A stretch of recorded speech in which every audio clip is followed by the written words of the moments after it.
আসসালামু আলাইকুম, স্বাগতম জানাচ্ছি বিবিসি নিউজ আন্তর্জাতিক সংবাদে। শুরুতেই সংবাদ শিরোনাম, এরপর বিস্তারিত। ট্রাম্পের হুমকির জবাবে যা বললেন ব্রিটিশ প্রধানমন্ত্রী। যুদ্ধ নিয়ে যুক্তরাষ্ট্র ও ইরানের সবশেষ অবস্থান সম্পর্কে যা জানা যাচ্ছে। দর্শক, এতক্ষণ শুনছিলেন সংবাদ শিরোনাম। এখন বিস্তারিত। আপনি যদি ইসরায়েলের ধ্বংস চান এবং মুসলিমদের পাশে থাকেন, তাহলে ভিডিওতে লাইক করে চ্যানেলটি অবশ্যই সাবস্ক্রাইব করে দিবেন এবং আপনার মূল্যবান মতামত অবশ্যই কমেন্টে লিখে জানিয়ে দিবেন। এখন বিস্তারিত। ট্রাম্পের হুমকির জবাবে যা বললেন ব্রিটিশ প্রধানমন্ত্রী। যুক্তরাষ্ট্রের প্রেসিডেন্ট ডোনাল্ড ট্রাম্পের সাম্প্রতিক হুমকির জবাবে নিজের অবস্থান স্পষ্ট করেছেন যুক্তরাষ্ট্রের প্রধানমন্ত্রী কিয়ের স্টারমার। তিনি জানিয়েছেন, কোনো চাপেই তিনি ইরান যুদ্ধ ইস্যুতে নিজের নীতি পরিবর্তন করবেন না। বুধবার ১ এপ্রিল এক সংবাদ সম্মেলনে ট্রাম্পের মন্তব্য নিয়ে প্রশ্ন করা হলে স্টারমার বলেন, ইরান যুদ্ধের সঙ্গে যুক্ত হওয়ার ব্যাপারে আমার অবস্থান পরিবর্তনের জন্য আমার উপর প্রচুর চাপ দেওয়া হয়েছে, কিন্তু আমি যুদ্ধ নিয়ে আমার অবস্থান পরিবর্তন করব না।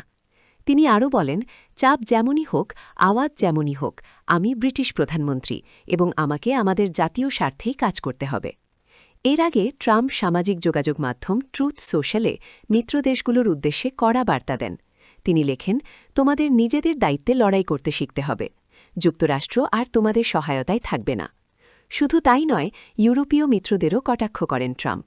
এক পোস্টে তিনি উল্লেখ করেন, যুক্তরাষ্ট্রের মতো দেশগুলো হরমুজ প্রণালীর আশপাশে জেট ফুয়েল পাচ্ছে না, এমন পরিস্থিতিতে তাদের আরও সাহসী হয়ে উঠতে হবে এবং ওই অঞ্চলে সক্রিয় ভূমিকা নিতে হবে। এদিকে মধ্যপ্রাচ্যে চলমান সংঘাতের উত্তেজনা অব্যাহত রয়েছে। লেবাননের রাজধানী বেইরুতে ভারী বোমাবর্ষণ চলছে। ইসরায়েলি প্রতিরক্ষা বাহিনী জানিয়েছে, তারা হিজবুল্লাহর শীর্ষ কমান্ডারদের লক্ষ্য করে হামলা চালাচ্ছে। অন্যদিকে হোয়াইট হাউস ঘোষণা দিয়েছে, ট্রাম্প বুধবার সন্ধ্যায় জাতির উদ্দেশ্যে ভাষণ দেবেন, যা সরাসরি সম্প্রচার করা হবে। যুদ্ধ নিয়ে যুক্তরাষ্ট্র ও ইরানের সবশেষ অবস্থান সম্পর্কে যা জানা যাচ্ছে, ইরান আগামী বহু বছরেও পারমাণবিক অস্ত্র তৈরি করতে পারবে না।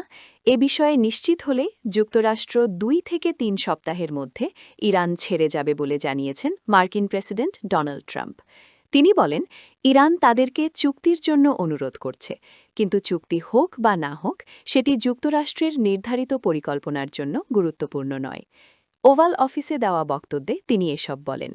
এ বিষয়ে আজ বুধবার রাতে জাতির উদ্দেশ্যে তার ভাষণ দেওয়ার কথা রয়েছে। অন্যদিকে ইরানের প্রেসিডেন্ট মাসুদ পেজেশকিয়ান বলেছেন, নির্দিষ্ট কিছু শর্ত পূরণ হলে তার দেশ যুক্তরাষ্ট্র ও ইসরায়েলের সঙ্গে যুদ্ধ শেষ করতে প্রস্তুত। ইরানের পার্লামেন্টের জাতীয় নিরাপত্তা কমিটির প্রধান এব্রাহিম আজিজি আবার বলেছেন, হরমুজ প্রণালী অবশ্যই খুলবে, তবে যুক্তরাষ্ট্রের জন্য নয়। এসব বক্তব্য পাল্টা বক্তব্যের মাঝে ইসরায়েল ও ইরানের মধ্যে পাল্টাপাল্টি হামলা অব্যাহত রয়েছে। ইসরায়েলের তেলাভিবের বাইরে রাতভর হামলায় আহতের খবর পাওয়া গেছে। এর বাইরে মধ্যপ্রাচ্যের অন্যান্য দেশ যেমন কাতারের উপকূলে একটি ট্যাঙ্কারে হামলা করা হয়েছে এবং ইরানের হামলায় সংযুক্ত আরব আমিরাতে একজন নিহত হয়েছেন।